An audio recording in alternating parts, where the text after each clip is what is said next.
भी मंत्र का हम अभ्यास करें, उसका स्मरण करें, उसका जाप करें, तो वह मंत्र अपने आप में सिद्ध हो जाता है। और ध्यान देना, जीवन में एक मंत्र होना ही चाहिए। जीवन में एक मंत्र हो, एक ग्रंथ हो और एक गुरु होना चाहिए। प्यार से बोलो जय माता दी। बिना गुरु के कल्याण नहीं है प्यारे। आप कितनी भी पूजा करें, कितना भी पाठ करें, कितना भी हवन करें, कितना भी यज्ञ करें, अनुष्ठान करें, परंतु बिना गुरु के कल्याण नहीं होगा। चाहे वो विधाता ब्रह्मा क्यों ना हो, विधाता विष्णु क्यों ना हो, भगवान शिव क्यों ना हो, गुरु की कृपा की बहुत आवश्यकता होती है। और जीवन में एक ग्रंथ का अवश्य स्वाध्याय करना चाहिए। यहाँ तक कि आपको साक्षात भगवत दर्शन भी हो जावे, स्वयं परमात्मा भी मिल जावे, और यदि जीवन में गुरु नहीं है तो आपका कल्याण हो नहीं सकता।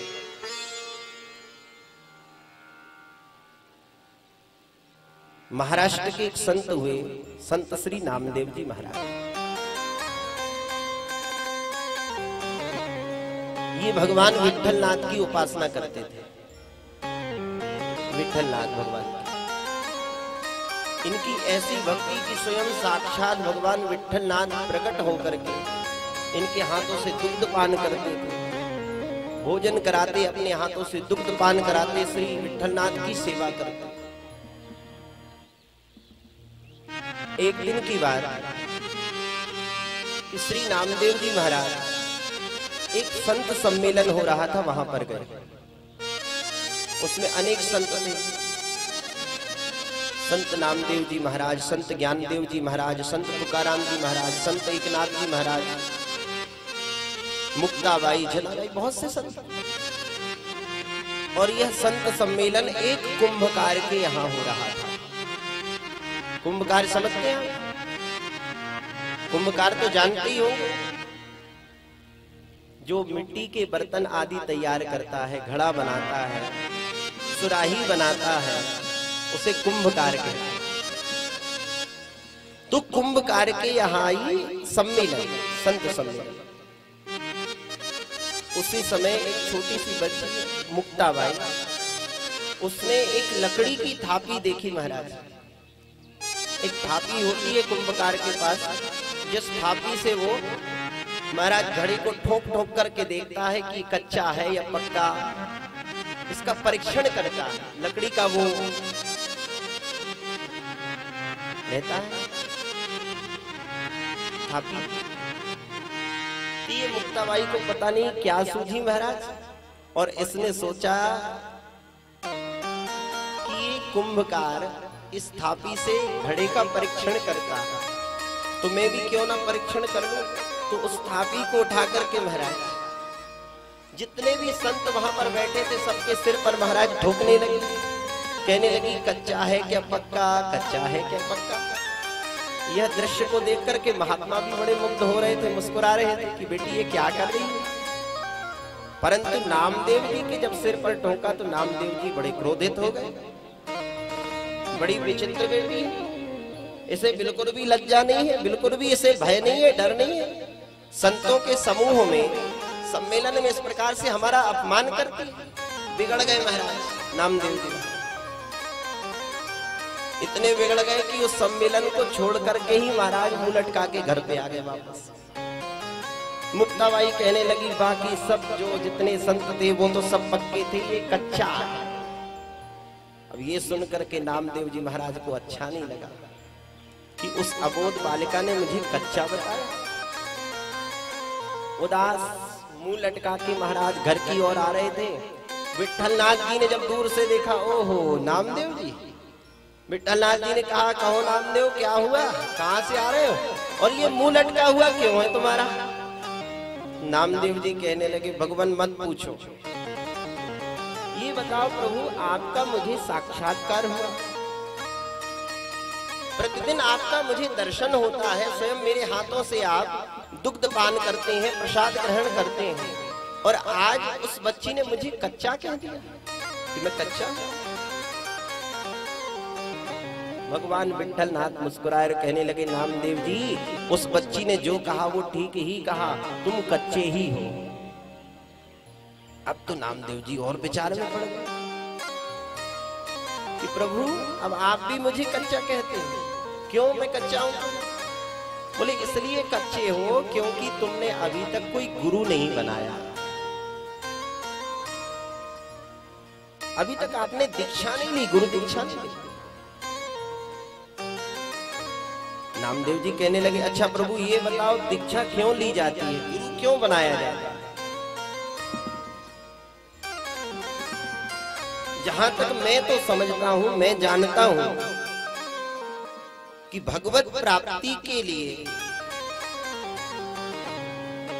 गुरु एक कर्णधार होता है। भगवत प्राप्ति का मार्ग गुरु ही बताता है, भगवत प्राप्ति का रास्ता, भगवत प्राप्ति का पथ का प्रदर्शन एक सद्गुरु ही करता है। और परमात्मा की मुझे साक्षात प्राप्ति हो ही चुकी है, आप मुझे मिल ही चुके हैं, तो गुरु की आवश्यकता क्या?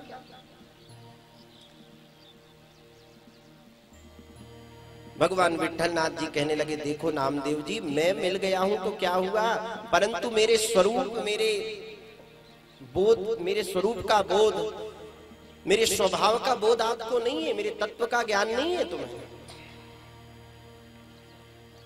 एक दिन की बात, भगवान ने एक लीला की। नामदेव जी महाराज कहीं जा रहे थे कि अचानक महाराज एक चांडाल को देखा, स्वपच, जो निम्न जाति का होता है, निम्न श्रेणी का होता है, निम्न योनि का होता है। वह चांडाल महाराज तमाम मरे हुए कुत्तों को कंधे पर लाद करके जा रहा था। एक जगह महाराज सबको इकट्ठा कर लिया, मन में सोच रहा था क्या करूं, किसको खाऊं, किसको काटूं, कहां से लाऊं, क्या करूं। कोई तो दिखा नहीं, महाराज दूर से नामदेव जी दिख गए। ओहो ये अच्छा तगड़ा है, मस्त है, चलो इसको पकड़ लेता हूं। नामदेव जी की तरफ वह चांडाल दौड़ा। अब तो नामदेव जी महाराज अपनी जान बचा करके भागे। दौड़ते दौड़ते महाराज लंबी लंबी श्वास लेते हुए वापस घर में आए। भगवान विट्ठल नाथ जी ने दूर से देखा, कहो नामदेव जी क्या हो गया? अरे महाराज मत पूछो, आज तो जान की आ गई, आज तो बच गया मैं, नहीं तो मार ही डालता हूं। भगवान बोले कौन? अरे वो चांडाल। कौन सा चांडाल? वो पीछे आ रहा है महाराज। भगवान जोर से हंसे। अब तो नामदेव जी को बड़ा बुरा लगा कि मेरी जान की आफत आई है, मेरे प्राण संकट में है और आप तो हंस रहे हो। जब पीछे मुड़ करके देखा है नामदेव जी ने, तो वहां कोई चांडाल नहीं था। भगवान विट्ठल नाथ जी मुस्कुराकर कहने लगे, नामदेव जी पड़ गए ना आज चक्कर में। वो चांडाल कोई और नहीं था, वो चांडाल मैं ही था। अब तो नामदेव जी कहने लगे, प्रभु आप कैसे कैसे रूप धारण कर लेते हो? बोले हम कुछ भी बन सकते हैं, आप नहीं पहचान पाए ना हमें। दिन रात हमारी तुम्हारी भेंट होती है, बातें होती हैं, निकट रहते हो, फिर भी हमें नहीं पहचान पाए, पड़ गए ना चक्कर में। इसलिए हम कहते हैं कि गुरु बनाओ। अच्छा प्रभु किसको गुरु बनाऊं? तब भगवान विट्ठल नाथ जी ने कहा कि यहां से कुछ दूर एक शिवालय है और उस शिवालय में एक संत रहते हैं, विश्वोबा जी महाराज। बड़े सिद्ध संत हैं, बड़े सिद्ध साधक हैं, उनसे तुम गुरु दीक्षा ले लो। नामदेव जी महाराज घर से निकले। महाराज जैसे शिवालय में प्रवेश किया है तो वहां क्या देखा कि वो महात्मा जो शिव भगवान की पिंडी होती है, शिवलिंग होता है, उस शिव पिंडी के ऊपर पैर करके महाराज आराम कर रहे, लेटे हुए। अब तो नामदेव जी को बड़ा आश्चर्य हुआ कि ये कैसे संत, ये कैसे साधक है। इन्हें इतना भी ज्ञान नहीं है, इतना भी बोध नहीं है कि भगवान साक्षात शिव भगवान विराजमान है, उनकी तरफ पैर करके, उनके ऊपर पैर करके नहीं सोना चाहिए? ये कैसे?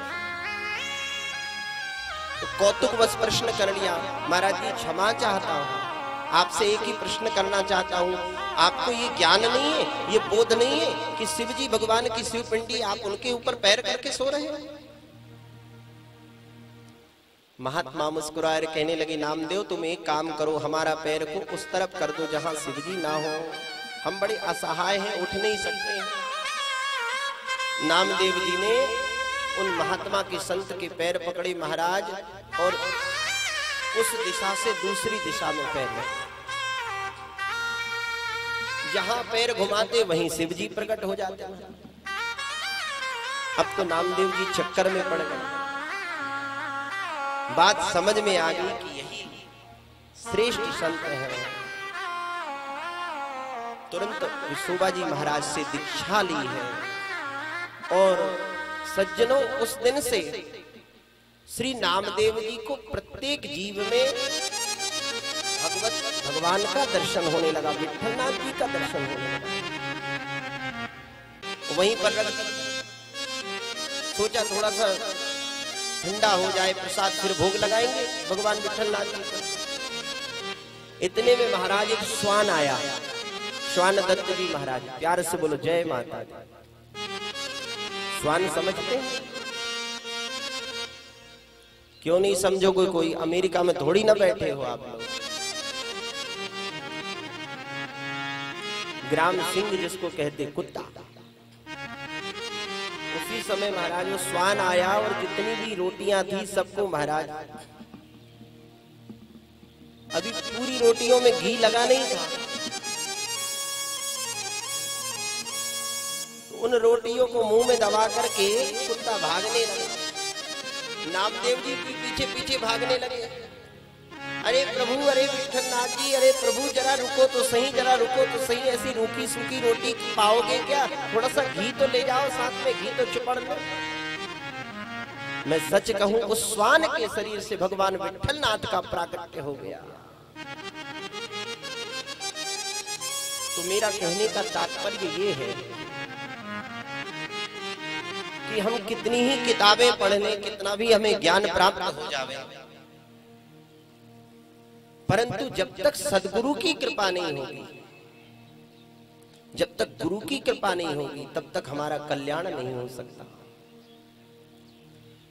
गुरु बिन भवनिधि तरहि न कोई, गुरु बिन भवनिधि तरहि न कोई, गुरु बिन भवनिधि तरहि न कोई, गुरु बिन भवनिधि तरहि न कोई, गुरु बिन भवनिधि तरहि न कोई, जो बिरंती शंकर सम जो विरंचे शंकर सम होई, गुरु बिन भवनिधि तरहि न कोई, गुरु बिन भवनिधि तरहि न कोई, गुरु बिन भवनिधि तरहि न कोई, गुरु बिन भवनिधि तरहि संग